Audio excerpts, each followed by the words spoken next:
अस्सलाम वालेकुम my YouTube family, कैसे हैं आप सब लोग। होपफुली आप सब ठीक होंगे। मैं भी अल्लाह के करम से बिल्कुल ठीक हूँ।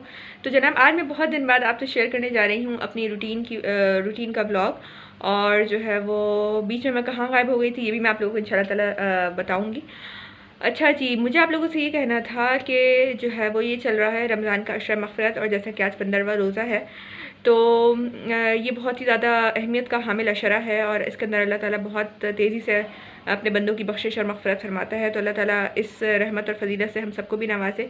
साथ ही साथ नमाज़ों का अहतमाम ज़रूर कीजिए, रोज़ों का अहतमाम कीजिए, कुरान पाक की तिलावत ज़रूर कीजिए और साथ ही साथ अपने लिए बख्शिश और मग़फ़िरत की दुआएँ भी ज़रूर मांगिए।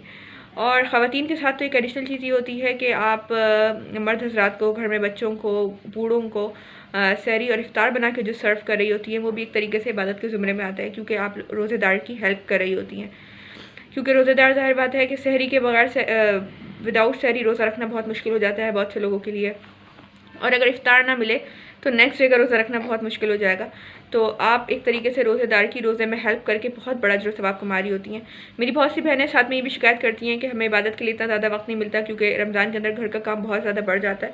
तो समहाउ उसकी एक चीज़ ये होती है कि आप रमज़ान के आने से पहले रमज़ान के लिए कुछ प्रेप्स करके रखें। लेकिन फिर भी अगर आपके घर में बहुत ज़्यादा टाइम अगर आपके किचन में निकल जाता है तो परेशान ना हो, ये भी जो है वो आपकी एक तरह की इबादत ही है। तो बस इसी इबादत की तरफ हम चलते हैं आज के ब्लॉग में, क्योंकि हमें जाना है किचन के अंदर। किचन के अंदर बन रही है हमारी मज़ेदार सी रेसिपीज़ और जो है मज़ेदार सा इफ्तार। मैं आज आपके साथ बहुत मज़े की यमी यमी रेसिपीज़ जो है वो शेयर करूँगी। आपने देखना है, लाइक करना है, मेरे चैनल को सब्सक्राइब करना है और आगे शेयर भी करना है, ठीक है। तो आइए चलते हैं किचन में। Thank you. तो यहाँ पर आ गई थी मैं अपने किचन के अंदर सहरी बनाने के लिए, और ये है सहरी टाइम। और यहाँ पर आज जो है वो बनेंगे मज़ेदार से पराठे, और जो है वो साथ ही साथ जो है वो अंडों का खुगीना जो होता है वो मुझे बना के भेजा था अम्मी ने। और साथ ही जो है वो थोड़ा सा सालन बचा हुआ है चिकन कोरमा का। तो बस यही हमारी आज की सिंपल सी सहरी है। अच्छा, सहरी में ये होता है कि कभी जो है ना वो मैं बहुत ज़्यादा एहतमाम करती हूँ। जैसे कुछ डेज़ ऐसे होते हैं कि जिसमें ना बहुत इजीली हमारी सहरी होती है। जैसे वीकेंड पे जो सहरी होती है ना, वो ये होती है कि आराम से आप रात अपनी पूरी स्पेंड करते हैं, जागते हैं, एंजॉय करते हैं, हस्बैंड की छुट्टी होती है और फिर आराम से सहरी करके फिर नमाज़ फ़जर अदा करके फिर सोते हैं। बाकी के जो वीकडेज़ होते हैं उसमें क्या होता है कि आप ऑफ़िस से आओ थके हारे और फिर अ, इफ्तार करने के बाद तरावी और वो सब, फिर दोबारा नींद, और फिर नींद से उठ के जब सहरी करो ना तो ठीक तरीके से सहरी होती नहीं है। तो बस नॉर्मल डेज़ की तो हमारी यही सहरी होती है, सिंपल सी, के ऑमलेट बना लिया, पराठा, चाय।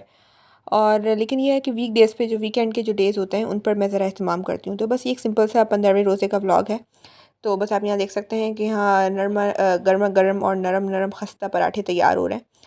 और मैं तो कभी ले लेती हूँ पराठा, ये वैसे पराठे मेरे हस्बैंड लेते हैं। मैं या तो जो है वो दलिया लेती हूँ, या फिर जो है वो मैं ब्रेड ले लेती हूँ। कभी-कभार ऐसा भी होता है कि मैं जो है वो पराठा ले लेती हूँ। तो बस यहाँ पे बन रहे हैं मज़ेदार से पराठे, साथ में जो है वो हम लेंगे मज़ेदार सा खुगीना, जैसे कि मैंने आपको बताया।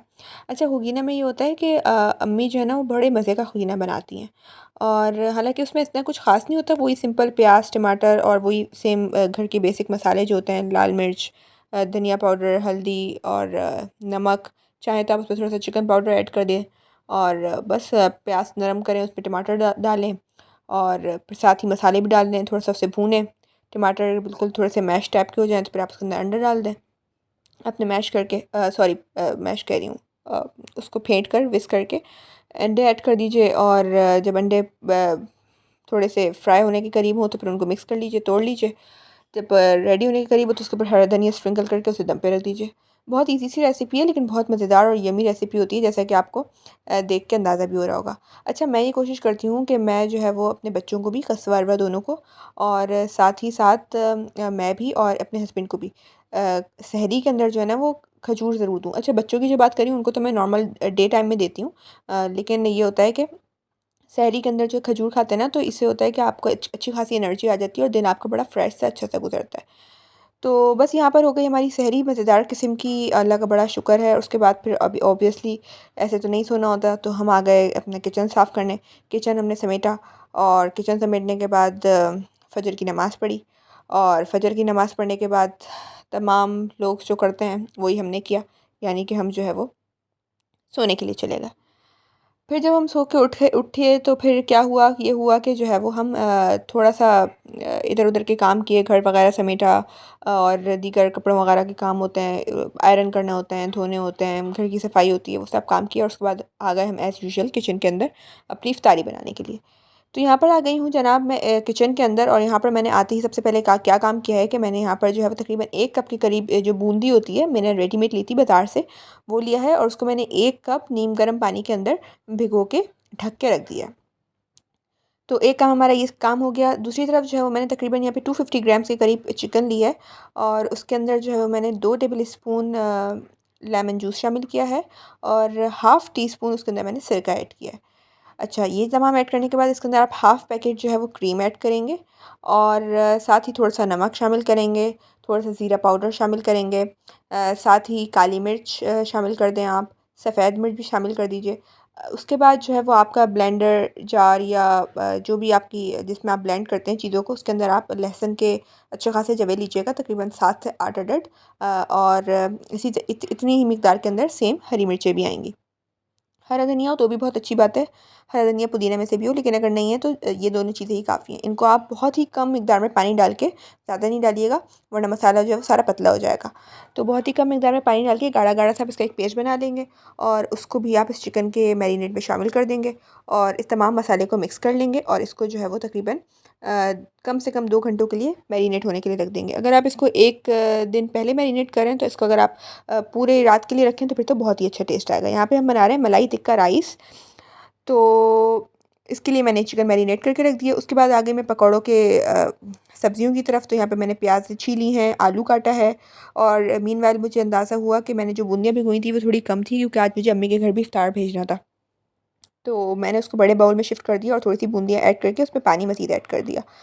और साथ ही जो आलू थे, उन आलू को मैंने क्यूब्स की शक्ल में काट लिया है और प्याज को जो है वो मैं भी काटूँगी। अच्छा, आलू को काटने के बाद मैंने उसे भिगो के रख दिया, वरना आलू जो है वो उसके अंदर आयरन होता है तो वो बहुत जल्दी काले होने लग जाते हैं। तो अगर आप कभी पहले काट लें तो उसको आप पानी में भिगो के रख दें। ठीक है? अब मैं यहाँ पे आ गई हूँ सबसे पहले अपने मलाई टिक्का राइस की तरफ। तो यहाँ पे मैंने एक पैन ले लिया, उसके अंदर मैंने ऑयल ऐड किया है और ऑयल ऐड करने के बाद वो जो चिकन मैरिनेट था वो मैंने विद चिकन डाल दिया है और उसको मैं जो है वो अब फ्राई कर रही हूँ।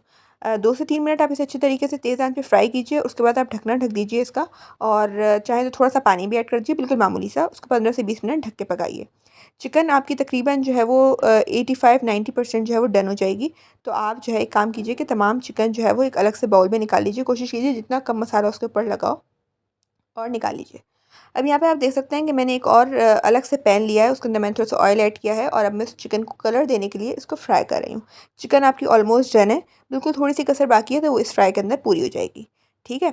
तो बस यहाँ पे मैंने चिकन डाली है और आपको बहुत ज़्यादा तेज़ चूल्हा नहीं रखना, वरना ये है कि फ़ौरन से कलर आ जाएगा और उसके अंदर हल्की सी कसर बाकी रह जाएगी। और सेम इसी तरीके से बिल्कुल हल्का चूल्हा भी नहीं रखना, वरना अगर हल्का चूल्हा रखेंगे तो जो चिकन का पानी है वो बिल्कुल ड्राई हो जाएगा और जो आपकी चिकन है वो जूसी सी नहीं बनेगी, थोड़ी खुश्क-खुश्क ड्राई-ड्राई सी होगी, तो मज़ा नहीं आएगा खाने में। ठीक है?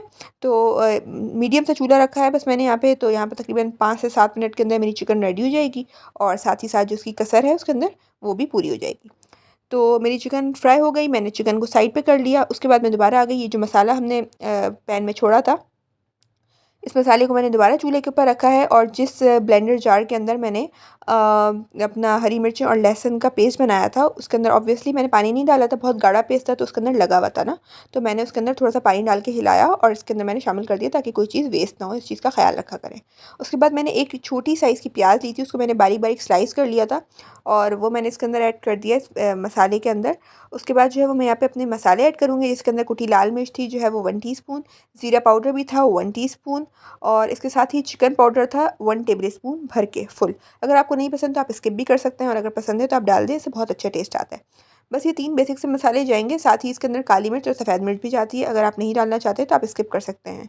और अगर आपको मिर्चें थोड़ी तेज़ पसंद है, ये बहुत माइल्ड सा, बहुत सादा सा बनता है लेकिन बहुत टेस्टी होता है। बहुत अच्छा सा टेस्ट होता है, लेकिन मिर्चें नहीं होती। तो अगर आपको थोड़ा सा स्पाइसी खाना पसंद है तो आप इसके अंदर थोड़ी सी हरी मिर्चें बहुत अच्छा सा फाइन पेस्ट बना के भी ऐड कर सकते हैं। तो बस आपने ये ऐड किया है और साथ ही साथ जो है आपने इसके अंदर जो है वो अपने 2 कप चावल यानी कि 500 ग्राम्स चावल जो है वो उसके अंदर ऐड कर दिए और पानी ऐड किया है और इसको पकने के लिए रख दिया है। अच्छा, अब मैं यहाँ पर आ गई थी अपने दोबारा से इफ़्तार की तरफ। तो यहाँ पर मैंने जो है वो 1 पाव दही लिया है, उस दही को मैं अच्छे तरीके से फेंट रही हूँ और मुझे दही बहुत ज़्यादा गाढ़ा लग रहा था, तो मैंने इसके अंदर थोड़ा-सा तकरीबन हाफ़ कप के करीब जो है वो मैंने मिल्क ऐड किया है और मिल्क ऐड करके मैंने इसे अच्छे तरीके से दोबारा से फेंटा है अच्छे तरीके से। और उसके बाद मैंने इसके अंदर मैं बना रही हूँ मीठी दही बूंदी ना, तो मैंने इसके अंदर तकरीबन 3 टू 4 टेबल स्पून भर के चीनी ऐड की थी। अगर आप चाहें तो कम भी ऐड कर सकते हैं, चाहे तो बिल्कुल ऐड ना करें अगर आप नमकीन पसंद करते हैं तो फिर उसकी रेसिपी तो हर डिफरेंट होती है ना। तो मैं यहाँ पे मीठी बना रही थी। तो बस मैंने यहाँ पे दही जो है विस्क करके रख लिया और जब बूंदियाँ रेडी हो जाएंगी तो फिर मैं बूंदियों को उसके अंदर डाल दूँगी, वो मैं आपको दिखाती हूँ आगे चल के। और यहाँ पर जो प्याज थी, मैंने आलू तो पकौड़ों के लिए पहले ही कट करके रख ली थी। यहाँ पे जो प्याज थे सॉरी, उसको मैंने स्लाइसर से अच्छे तरीके से बहुत थिन स्लाइसेस उसके काट लिए थे।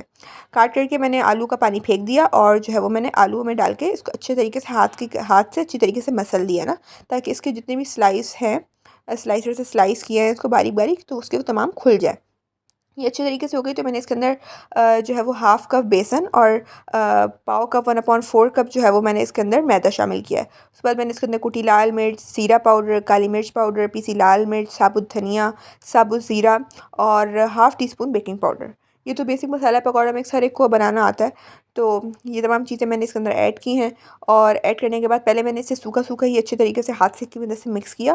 फिर जब मुझे महसूस होने लगा कि इसके अंदर मज़ीद पानी नहीं है, तो फिर इसके अंदर मैंने बहुत हल्के-हल्के से पानी ऐड करना शुरू किया। अच्छा, यहाँ पे मैं आपको एक टिप देती हूँ, अगर तो आपके घर में दावत है या आपके बच्चे छोटे हैं जैसा कि मेरे हैं, तो ऐसी सूरत में ये होता है कि आप चीज़ों को पहले से रेडी करके रखना चाहते हैं ना, ताकि इफ्तार टाइम पे एंड टाइम पे बहुत हड़ाउड़ी नहीं मचे। तो इसके लिए ये है कि आप जो है ना बेसन वगैरह सारी चीज़ें तमाम चीज़ें डालकर और इसको, अगर आपका तो बिल्कुल ही ड्राई है तो जो है ना ड्राई रख दीजिए। लेकिन अगर आप इसके अंदर प्याज ऐड करें, जैसे अगर आलू है तो आलू पानी नहीं छोड़ता, तो आप उसको हल्का सा बिल्कुल पानी डाल के, यानी आपका जो है बैटर है वो जमा जमा सा आपको फील हो, प्याज अगर उसके अंदर है तो आप इसको ऐसे रख दें, क्योंकि प्याज अपना पानी रिलीज़ करेगी तो वो खुद ब खुद जो है वो आपका पानी जो उसका टेक्सचर है वो बिल्कुल दुरुस्त हो जाएगा। लेकिन अगर आप उसको ऑलरेडी जो आपका फाइनल टेक्सचर है उस पर रखेंगे और देन फिर आप उसको रेस्ट होने के लिए रख देंगे, या 1 डेढ़ घंटे बाद आपको बनाना है और फिर आप उसको बनाएंगे तो वो बहुत ज़्यादा पानी छोड़ देंगे और बहुत ज़्यादा रनी हो जाएंगे। ठीक है, तो बस यहाँ पे मैं पकौड़े फ्राई करने लग गई थी। उसके बाद यहाँ पे मैंने होममेड स्प्रिंग रोल्स से मैंने बनाए थे, उसकी रेसिपी मैं आपके साथ शेयर नहीं कर सकी। इंशाल्लाह ताला नेक्स्ट टाइम जब बनाऊंगी तो आपके साथ ज़रूर शेयर करूँगी।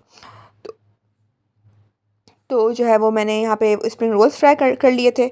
अच्छा, ये जो बूंदियाँ मैंने आपको दिखाई थी, ये बूंदियाँ मुझे थोड़ी ज़्यादा लग रही थी, थोड़ी सी बूंदियाँ आखिर में मैंने बचा ली। बाकी बूंदियों का मैंने हाथ की मदद से अच्छे तरीके से पानी निकाल निकाल के और मैंने इस दही के अंदर ऐड कर दिया।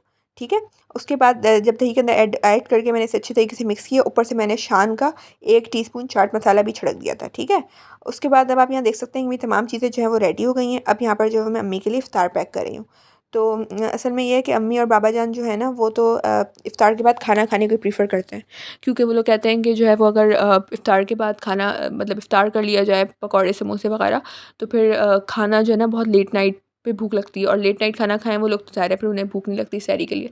तो इसलिए उनकी प्रेफ़रेंस तो यही होती है कि जो है ना वो इफ़्तार के फ़ौरन बाद खाना खाया जाए। लेकिन ये है कि मुझे भी और मेरी सिस्टर को भी इफ़्तार का बड़ा शौक है। तो मैं कोशिश करती हूँ कि मैं जब जब एहतमाम करूँ अपने घर पे, तो मैं उधर जो है ना अपनी सिस्टर के लिए ज़रूर भेजूँ। अम्मी पापा तो सिर्फ़ चखते हैं, लेकिन ये होता है कि जो मेरी सिस्टर है आसिया, वो बहुत एंजॉय करती है इफ़्तार को। तो बहनों का तो बस यही होता है कि एक-दूसरे की खुशी का ख़्याल रखें और एक-दूसरे के साथ एंजॉय करें। बहरहाल, तो यहाँ पर जो है वो मैंने जो दही बूंदी थी वो पैक कर दी। साथ में जो मैंने रोल फ्राई किए थे उनके, तो वो मैंने रोल फ्राई करके एक जार में रख दिए हैं। साथ ही जो मैंने पकौड़े बनाए थे, वो हाफ़ पकौड़े मैंने उनके पैक कर दिए हैं। और यहाँ पे जो मैंने मलाई टिक्का राइस बनाए थे, बहुत ही ज़्यादा मज़ेदार और यम्मी बन के रेडी हुए थे। आप एक दफ़ा ज़रूर ट्राई कीजिएगा, बहुत ही नई रेसिपी है। नॉर्मली यूजुअली जब हमारे घर दावतें होती हैं तो हमारे पास सिर्फ़ बिरयानी या पुलाव होता है चावल के तौर पे पकाने के लिए। सालन की तो बहुत सारी डिशेज़ होती हैं, लेकिन चावल के तौर पे बिरयानी या पुलाव ही बन रहा होता है, कोई तीसरी डिश नहीं होती। तो मैंने जब बनाई तो मेरे हस्बैंड भी यही कह रहे थे कि अब ईद की दावत होगी ना, तो एक काम करना, तुम यही बनाना, कि बहुत नई सी चीज़ है और सबको बहुत पसंद आएगी। तो मैंने कहा हाँ बिल्कुल मैं यही बनाऊँगी। तो आप लोग भी ट्राई कीजिएगा, आई एम श्योर कि आप लोगों को बहुत पसंद आएगी। तो बस मैंने यहाँ पे मलाई टिक्का राइस जो थे वो भी पैक कर दिए थे, कि मैंने कहा था वो शौक़ से खाएगी, तो उसके लिए मैंने साथ में ये भी थोड़े से पैक कर दिए थे। बस रायता रेडी था, रायता रेडी कर लिया था और यहाँ पर बस मैंने दस्तरख़्वान लगा दिया था। अल्लाह का शुक्र है, माशाल्लाह माशाल्लाह कितनी सारी नेमतें अल्लाह ताला ने अता फ़रमाई। शरबत बना दिया था। तो बस फिर हमने खाना खाया, इफ़्तार किया और नमाज़ पढ़ी, देन तरावी पढ़ी। उसके बाद लेट नाइट जो है ना वो मेरा और मेरे हस्बैंड का ना कॉफ़ी पीने का मूड हो रहा था। पहले हमने सोचा हम ना बाहर चलते हैं, आइसक्रीम खाते हैं। फिर हमने सोचा कि नहीं, एक काम करते हैं, कॉफ़ी बनाते हैं साथ में और एंजॉय करते हैं ना। बाहर चल के आपको ज़ाहिर है बच्चे छोटे हैं तो वो फिर बाहर जाके बच्चों को सँभालने में लगे रहते हैं तो इतना एंजॉय हो नहीं पाता। तो बस यहाँ पे मैंने सिंपल 2 टीस्पून कॉफ़ी ली है, 2 टीस्पून उसके अंदर मैंने चीनी डाली है और 4 टीस्पून मैंने इसके अंदर हॉट वाटर डाला है। उसके बाद पहले तो मैंने इसे फ़ोर्क की मदद से विस्क करने की कोशिश की, लेकिन उसमें बहुत ज़्यादा टाइम लगता है। फिर मुझे आइडिया आया कि मैं अपना हैंड बीटर निकालूँ और फिर मैंने हैंड बीटर निकाला और आप देख सकते हैं विदिन सम सेकेंड्स जो है वो मज़ेदार सी विपी कॉफ़ी जो थी ना वो रेडी हो गई थी। तो बस मैंने 1 टीस्पून 1 टीस्पून दोनों कप्स में डाला। एक्चुअल में ये 5 टीस्पून के बराबर था विस्क करने के बाद। तो मैंने 1 टीस्पून जो है वो अभी स्टार्ट में डाला है दोनों कप्स के अंदर, और उसके बाद फिर मैंने 2 कप दूध बॉयल किया, सिंपल दूध बॉयल करके मैंने दोनों कप्स में पोर कर दिया है। और उसके बाद ये जो कॉफ़ी रखी हुई है, ये कॉफ़ी जो है वो मैंने ऊपर से दोनों के 1-1 टीस्पून डाल के हल्के हाथ से मिक्स कर दिया था कि उसकी छाछ ख़त्म ना हो। बहुत ही मज़ेदार और यमी बन के रेडी हुई थी। आई होप आप लोगों को पसंद आएगी इंशाल्लाह ताला। और उम्मीद करती हूँ आप लोगों को आज का व्लॉग पसंद आया होगा। पसंद आया हो तो मेरे चैनल को सब्सक्राइब करना ना भूलें, मेरी वीडियो को भी लाइक कर दीजिए और मुझे अपनी दुआ में याद रखिएगा। मिलेंगे इंशाल्लाह ताला नेक्स्ट वीडियो में। जब तक के लिए खुदा हाफ़िज़।